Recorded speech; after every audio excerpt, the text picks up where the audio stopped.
issued a special marine warning for unusual waters from Gary to Michigan.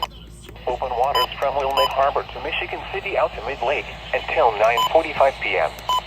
At 8:14 p.m., a strong thunderstorm was located 10 nautical miles east of the Harrison Beaver Crib, moving southeast at 20 knots. Hazard, wind gusts 34 knots or greater and small hail. Source, radar indicated. Impact, small craft could be damaged and briefly higher winds and suddenly higher waves. Locations of hazard include Michigan City, Burns Harbor, and Marina Shores Benton Harbor. Move to safe harbor until hazardous weather passes.